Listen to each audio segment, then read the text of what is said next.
a person in the industry that knows the numbers, understands the numbers, we do not have enough individuals involved in business ownership in just our small segment of healthcare. The senior population continues to grow.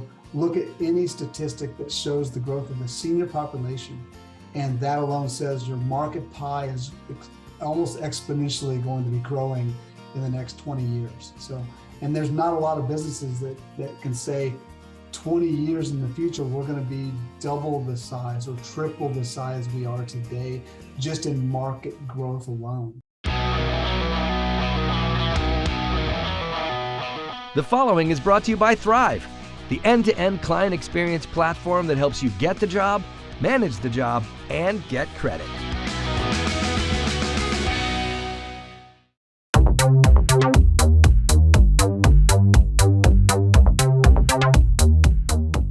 Hey, this is Gordon Henry at Winning on Main Street. And this week, we're fortunate to spend some time with Jeff Salter. Welcome to the show, Jeff. Hi, thanks a lot for having me. Great to have you. So quick intro on Jeff. Jeff began his career in senior care in 1991, working for a home healthcare agency in Odessa, Texas. He started his own company just 4 months later, serving seniors that needed additional non-medical care to remain at home. He then expanded the business to include other locations in Texas: Midland, McAllen, Corpus Christi, San Antonio, and Austin. In 2003, after operating the business for 12 years, he began offering franchises. And today, there are approximately 47 locations in 20 states. So quite a story, Jeff. So this is effectively a business show, really. What's the business of senior care? Like, how do you look at it from a business perspective? And what's the business model? Sure. What we do is we provide a caregiver to go into a senior's home and provide hourly service to that senior. We create a service plan depending on what their needs are. And then based on that service plan, we provide a caregiver that's there for any length of time, from 4 hours to 24 hours a day. We charge the individual a charge rate based upon the market, and then we have a pay rate. So from a business model, it's really about generating as many hours as you can serving your community. Okay. And it's always in the individual's home? It's really wherever they call home, but probably 90% to 95% of our service is done in the senior's home, but they might be residing in assisted living. They might be in a nursing home, so we would go there as well. Got it. Okay. Why did you decide to start your own company? Well, at the time, there just wasn't a service. I worked for a company that would give out a list of names for free. And I saw that people struggled with trying to manage this on their own.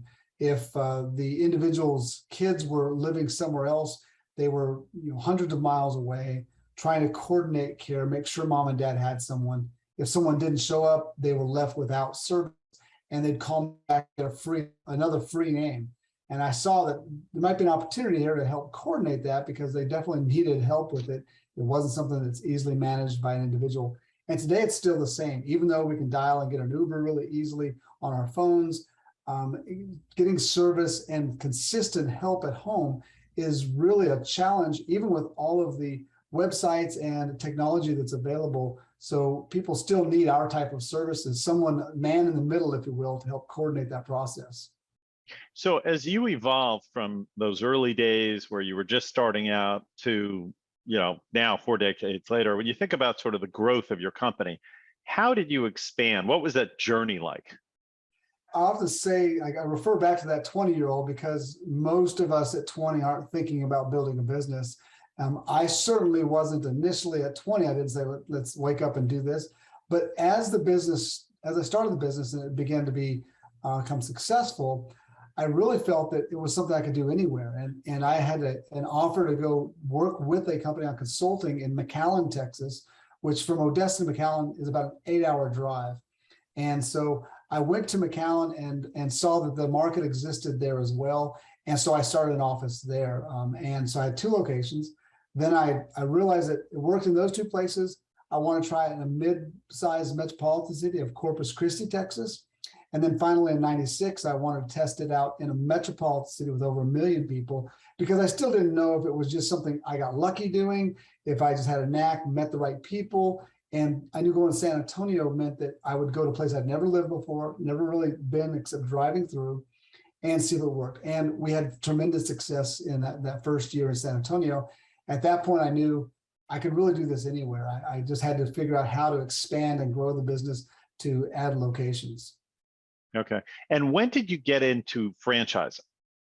Well, in 2002, initially, I thought that I could expand the business through just growth as an entity, add additional locations, add staff.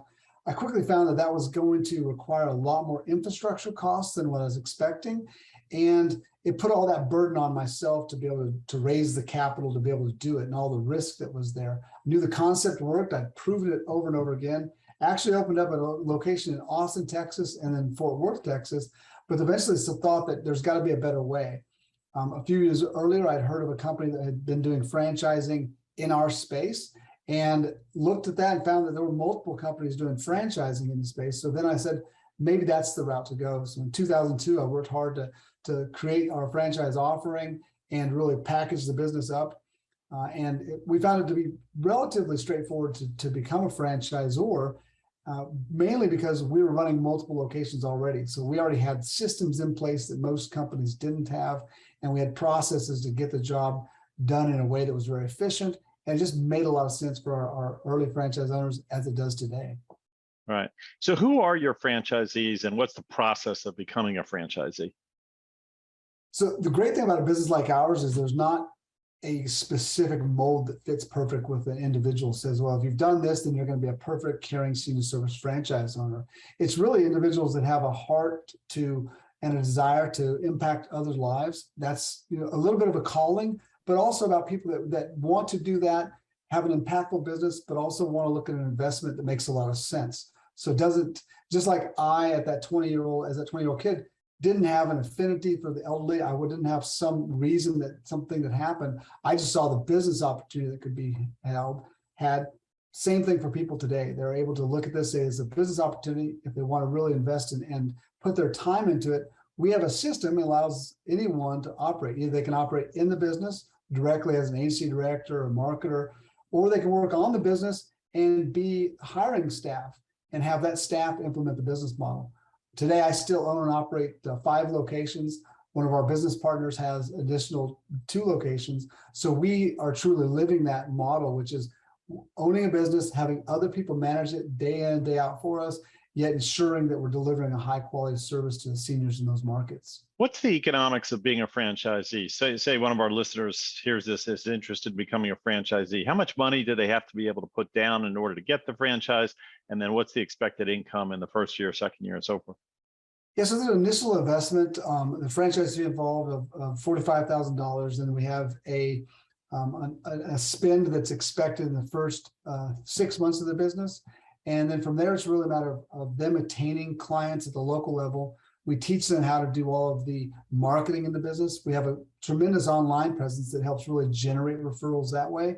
But then also they network with their local communities, and we teach them how to network in that local community, who to spend time talking to, so they're not wasting their time going out to people that aren't going to send referrals, and really laser focus them on those efforts so that they're able to quickly get up to speed by gaining new clients, getting referrals, and generating billable hours. That's really the main goal.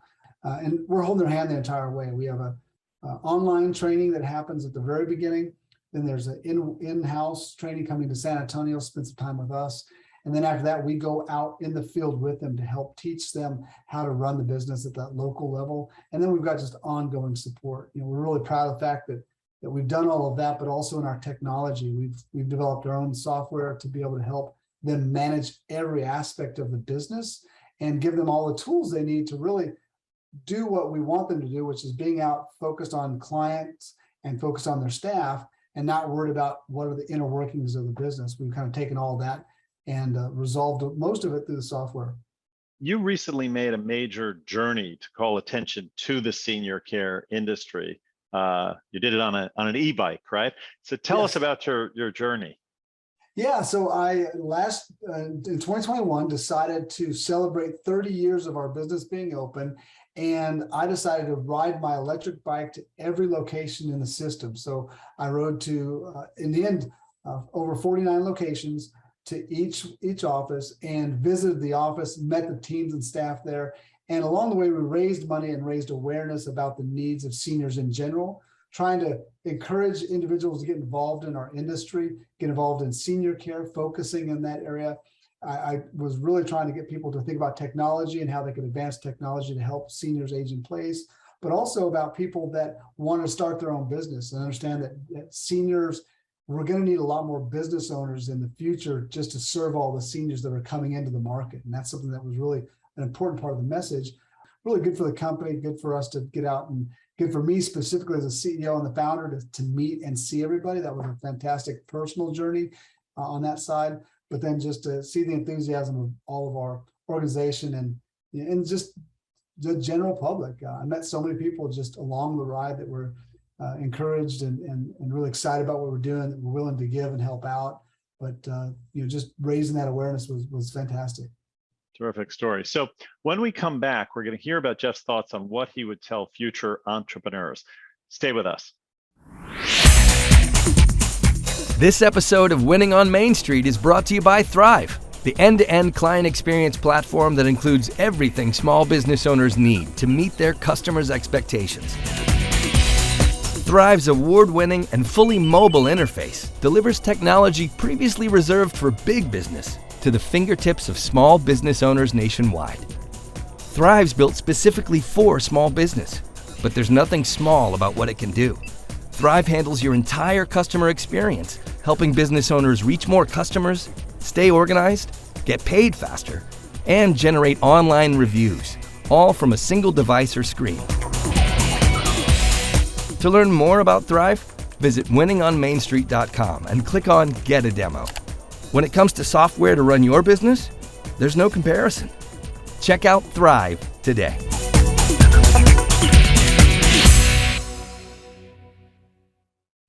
And we're back with Jeff Salter of Caring Senior Service. And we just were talking about your journey and inspiring people about, getting involved in either franchising or the senior care industry. And I'm curious, what's your recommendation when you think back to yourself at, 20 years old?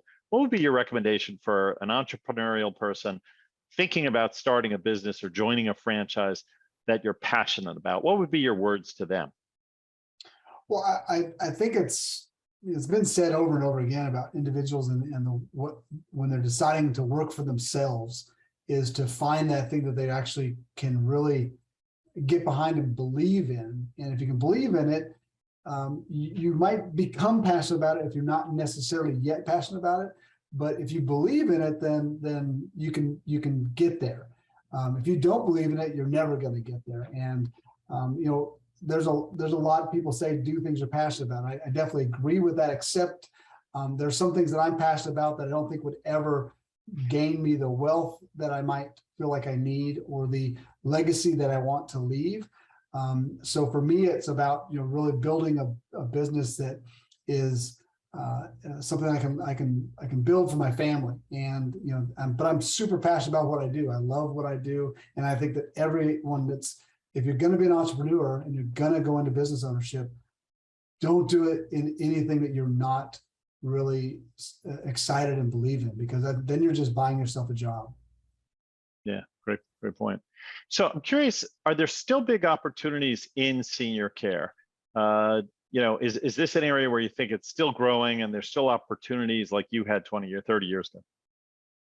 Yeah, as a person in the industry that knows the numbers, understands the numbers, we do not have enough individuals involved in business ownership in just our small segment of healthcare. There is such huge numbers that just the processing of the number of people that we are going to have in the employment field to serve these seniors, there's just not enough today. We will never have enough locations as a single company even to do that. But so we think there's a huge amount of space. The market right now is still very, very fractured by the individuals that are in the space. There's a lot of small operators that exist, and not that that's not a great place for some people, but that just means there's a lot of market share to be taken in just about every market in America.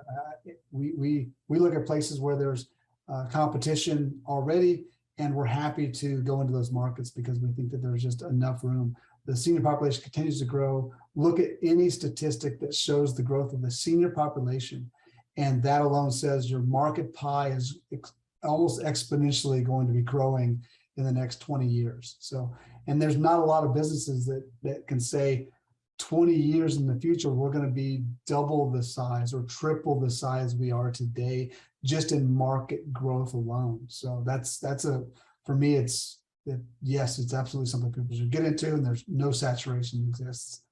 So we just have a couple minutes left. I'd like to know a little bit more about you personally. So I'm going to ask you a couple questions. I like to call it our lightning round. So first of all, do you have a mentor or a person you feel you've learned from who you could say, hey, this person really helped me along the way to become who I became? Yeah, I've been a member of an organization called TAB, and John Deeney is my local TAB owner, and he's worked with me for the last over 10 years now. And it's been a great relationship, really able to ask him a lot of questions. He's got just an amazing experience and able to talk through just about any situation I've got. He could tell me how someone else has been through that situation. Here's what they found to be helpful, and guide me through how I might make a similar decision. And so it's been instrumental. I think everyone needs to have some sort of a mentor if you're a business owner, especially entrepreneurs, because it can feel like an island. That's the one thing I tell my franchise owners. It's great because for 12 years, I didn't have anyone to go to say, hey, here's some ideas. If I did, I was speaking to competition. I didn't want to do that. So franchise owners have a group of people to talk to. Yeah. And for me, having mentors is super important. Yeah. You're a busy guy. You're running a big operation.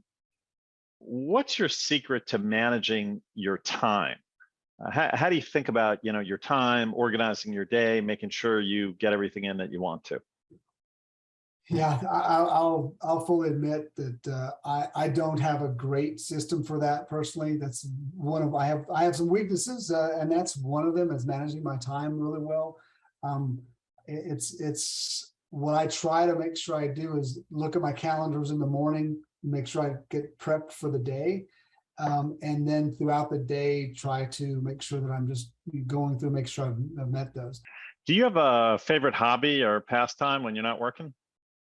Well, biking's become a hobby lately. I'm doing a lot more of that, still trying to continue. But prior to that, and I hope to get back to it, but I turned 50 a couple of years ago. So rugby is what was my passion for many, many years.